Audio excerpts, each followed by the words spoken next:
Hi there, my name is Aliyah Selah, and I'm going to be offering you some Astro Insights. So we're talking about the new moon in Gemini today. That's what our focus is.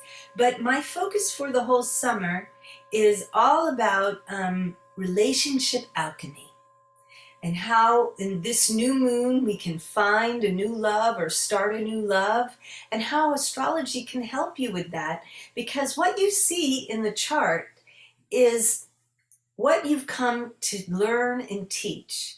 And when you compare two charts, you see what you've come to learn and teach each other. So it's really a good thing to know what your lesson plans are for meeting, because it will help you to understand how to get the most out of the relationship and get along the easiest, by understanding that that was the premise in which you came together to teach and learn from each other. So with the new moon in Gemini, we have new intentions and time to take a chance and see your life with a new perspective. It's just a new beginning, and oftentimes new moons are the time of new beginning. We have oftentimes farmers, when they're biodynamic, they plant at the new moon, and many people cut their hair at the new moon so it grows more. And there's all kinds of things that we have done to renew ourselves at the new moon. So that is a very good time to do that always. But this time it is in Gemini, so it's about communications and our thoughts, how we think things through, and how we communicate with each other has a lot to do with it. So first of all, any mindfulness practice, any meditation practice is going to help you to really watch your thoughts and notice when you're thinking thoughts that are not productive for you.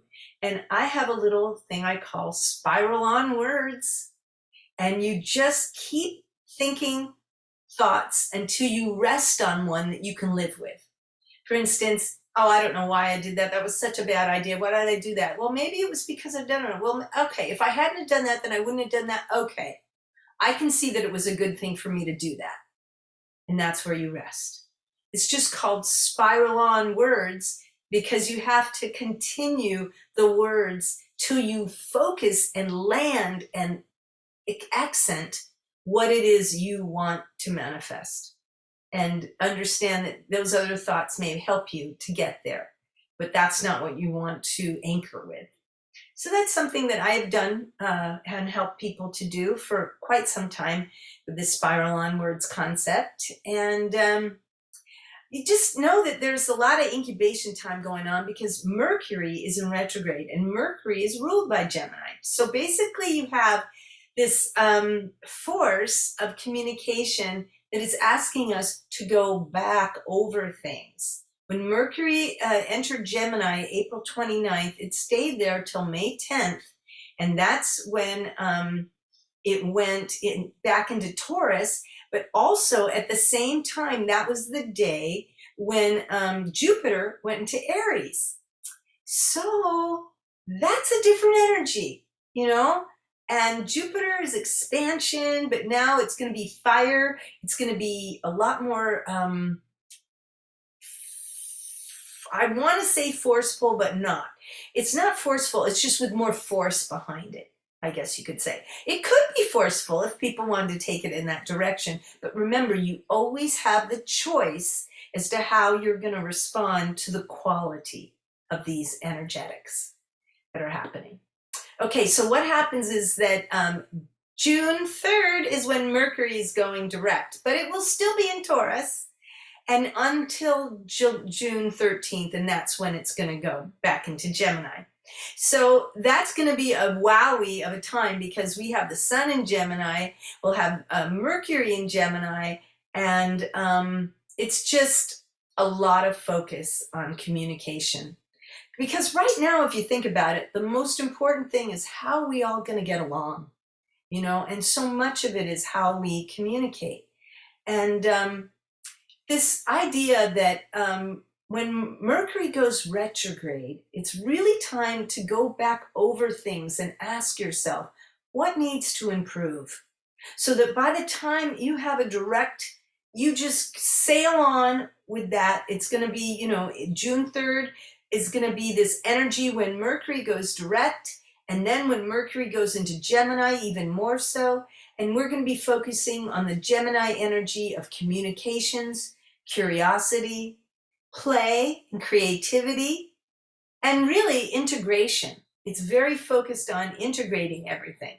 So we've had quite a bit of things happening with this transition. And I think the most important thing for us to remember is that there's Pluto, which is retrograde, and Mercury, which is retrograde. And those two retrograde planets are in this certain configuration to point to Neptune in Pisces. And the important thing here, I think, is that it's really important that we focus on our ideals and up-level our ideals so that we have more of an understanding of how we're all connected. I think that once we understand that, then we're able to get along much easier. And I think what I've found that's so important is that there is a incredible, actually, understanding that Geminis can switch on a dime. They say that that's not a good thing, but I can tell you, I can assure you, it has been such a wonderful thing in my life to have that ability to just change in a second if that's what's needed. I'm not as attached to ideas or things when I see a better idea. So that's something to think about with the Gemini energy. There may be some swift changes. That's usually Uranus, and we're going to see that, Uranus has some aspects of what's going on. It's right on the Taurus ascendant, and there's a port of fortune there too. I don't want to get into that. It's kind of esoteric, and this is for an event, not a person. But there's a lot that's happening with this Uranian energy right on the ascendant. Kind of, we are all looking for disclosure to happen. We're all wondering what's going to go on with Johnny Depp. We're like on the edge of our seats with how we communicate. We see that the whole COVID thing communication was all messed up. We see that the effect of people isolating has really affected our communication styles. So I think that what we really need to remember is that we are all connected. And that connection, I'll even give we are all connected, and that connection should be our most important, vital thing that we are anchored in as humans. I used to watch ants, and they just walk by each other, and each one would say, "Hi, how are you?" And I learned that they were throwing up on each other, but it was a good thing because it's saying, "Here, look at what I've got. Let me give you some." So it wasn't a bad thing. And I think that we need to remember that. By watching this Johnny Depp trial, I've come to understand two things. Number one, it's really important to be polite. A lot of people have lost that because of social media and everything else. We don't need to be polite anymore. We're being real. No, it's really nice to be respectful. And that politeness, that thank you, that please is so important. And there's something called compassionate communication, where you understand that no matter what somebody says to you, what they're really saying is please. Please, I have a need that isn't being met. And if you're poised enough to understand that's what they're really saying, then you can be gracious, you can be thankful for what is going well, and you can respond in a way where they don't feel threatened, like you're judging them. Because that's what, this nonviolent or compassionate communication is all about. We always seem to see that there's people who are passive aggressive or something. They say things that are really mean, but they do it with a smile, or they just are mean, and then they don't even do it with a smile. But my point is, we all got to get along. And that's what relationship alchemy is about. You can understand people who really are going to be challenging for you, but that doesn't mean run away and don't be with them. It means be aware that that's something that may be affecting you and be mindful of how you're approaching that. Because there's a lot of things that are happening right now, and we all kind of are on a bit of overwhelm. And I think that the thing that I have found so important in my life is that there's so many people who are very, very aware of what other people do, but not so much themselves. You know, they're judging this person and that person, and you should have, and why aren't you? And, you know, it has caused so many problems. And I have a feeling that what is really going on, this is my own theory, that there is a community wound because we're tribal. We're supposed to be living as groups in tribes, but we got the nuclear family thing where everybody's fending for themselves and comparing and everything.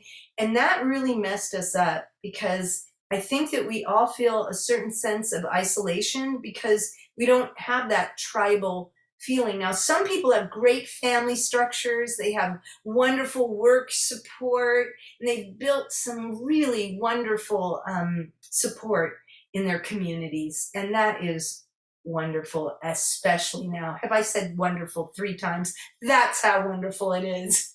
It really is, and I mean wonderful. I mean, how you wonder, how do they do it? And a lot of it is just not taking offense and just not projecting onto other people stuff that you're still working out. So that's not easy to do. We know that. But I think that what's most important here is that this new moon in Gemini is a time for new intentions, you know, to take a chance and see your life with new perspectives. That new moon gives us the urge to start new things, maybe a new goal, a new relationship, a new job, a new home, whatever it is that you're looking towards starting this new moon.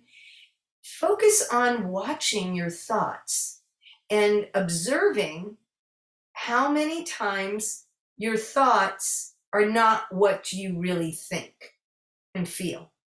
Now, I have a technique I call spiral onwards, and you just continue the thought until you land on one you can live with and you want to anchor.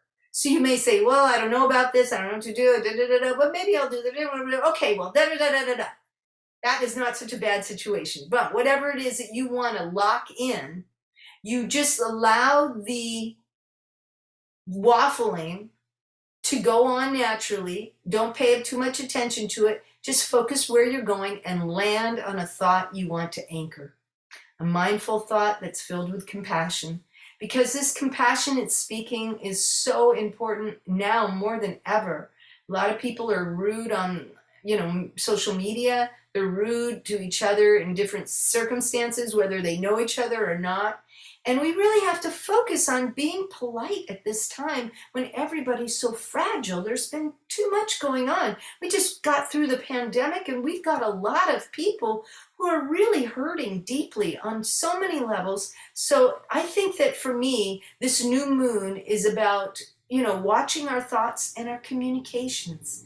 How many times do you say thank you and please? And how many times do you show appreciation when somebody does help you out? And it's just so important right now. So that's where we want to put our focus. And there's this incubation time happening because Mercury is still in retrograde. It went into Gemini April 29th, and it stayed there till May 10th. And that was also when Jupiter went into Aries. It had been with Neptune in Pisces, and the two of them were giving us a lot of yin energy. And then suddenly, boom, Jupiter in Aries is a very different energy. It's time to start things that maybe have been on the back burner. It's time to start new things with this new moon. It's just time to get ready for when Mercury is going to go direct, and that is going to be on the 3rd of June, and then it goes back into Gemini on June 13th. So you find that you ask yourself, what is your focus during Mercury retrograde? Because that's a time where a lot of people have a lot of issues about Mercury going retrograde, when it really is a spiraling time to kind of be creative and maybe go back over things that you want to improve and those kinds of things, because it isn't necessarily a negative thing. It can be for a lot of changes that happen. Let's say you make plans, your plans change. You try to do a contract on something and it changes. So a lot of communication in linear ways may have issues, because it's when we're supposed to go back over things and think about it some more, so that when it goes direct, we go forward with all that energy that has the energy of the period that you've been incubating. So whatever you've been thinking about during this retrograde time is going to go full forward when it goes direct on June 3rd. And then, goes into Gemini from Taurus on the 13th of June. And that is about communications and curiosity, playfulness and creativity, and an integration. I like to say, because I actually have my moon in Gemini, so I like to say that I can change on a dime.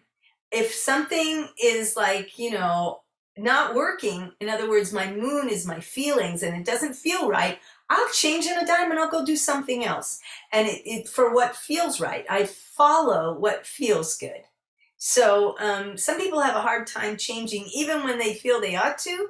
But with the moon in Gemini, it's going to be a little bit easier. And it also means that you want a little bit of all kinds of things to eat, not just one thing, that you want to taste a little bit of a lot of things. So that's my understanding of having my moon in Gemini. But new moon in Gemini for everyone is time to really look at how we communicate, look at how we communicate with ourselves and our own thoughts, and do what we can to improve that, so that we're leading towards what it is we want to go towards.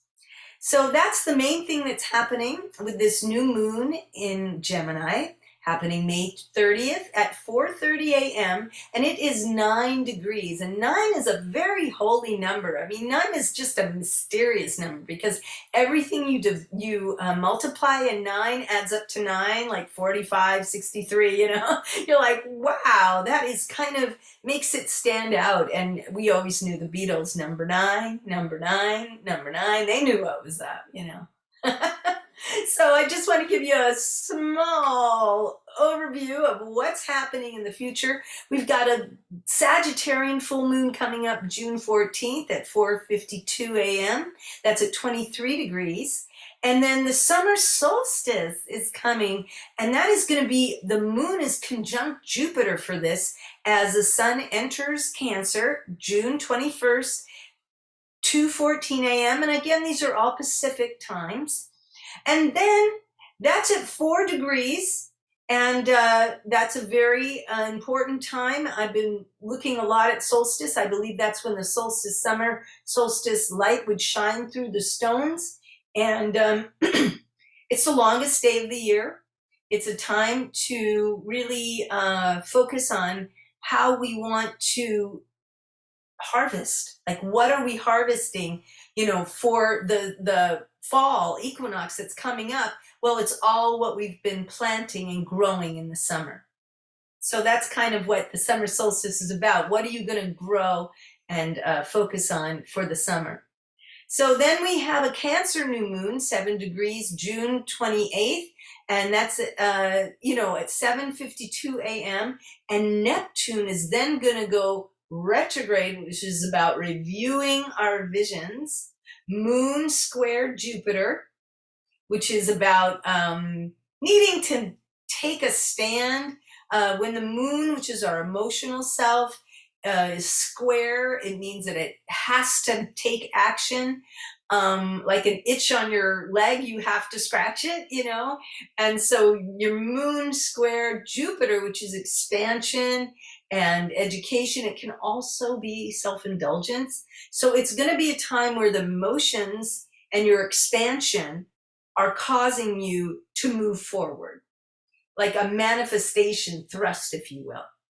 And then in July 13th at 11:38 a.m., we have Capricorn full moon, 21 degrees, and it is going to be a time when Pluto, which is in Capricorn, is going to be even more accentuated, and I will talk about that more when the time comes. I just wanted to give you a little teaser, a little bit of energy that's coming towards you, some other videos that I'm going to be doing.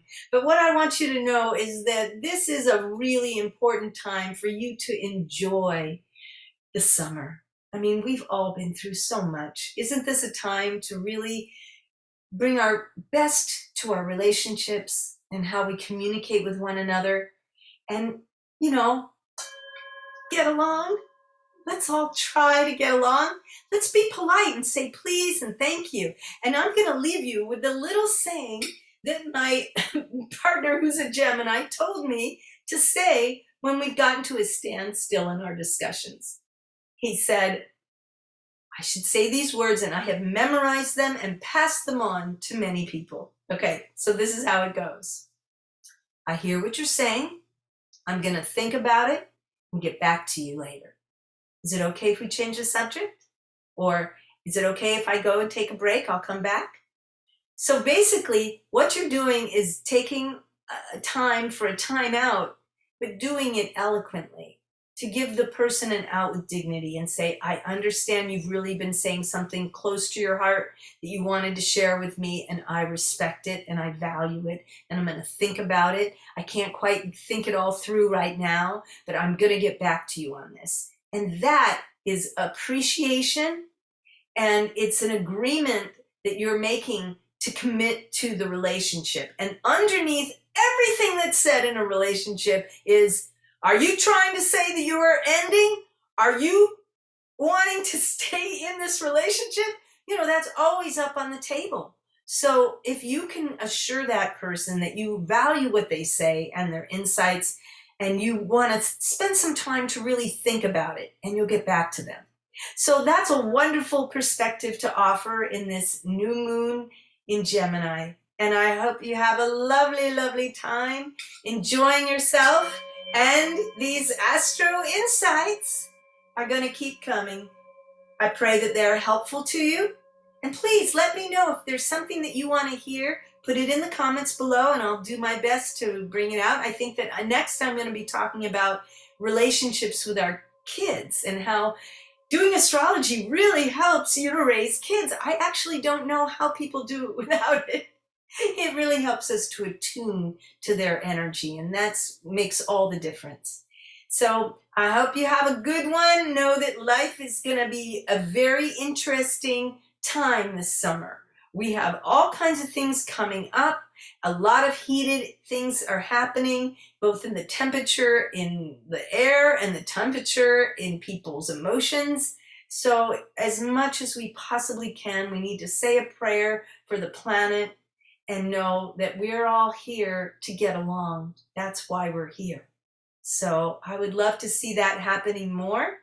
And if you're interested in a Transparenting Tarot mini reading, down below I will put the link where I have a free 24/7 3-card reading, and you choose the cards, not the computer. And if you put your email address, a copy of it will go to you. And if you put your time and date and year of birth, then I will also add in a little personal astro for you as well. Okay, enjoy and keep those astro insights in your mind that we might all get along and be just fine hanging on to the hanging on of getting along. Take care. Peace.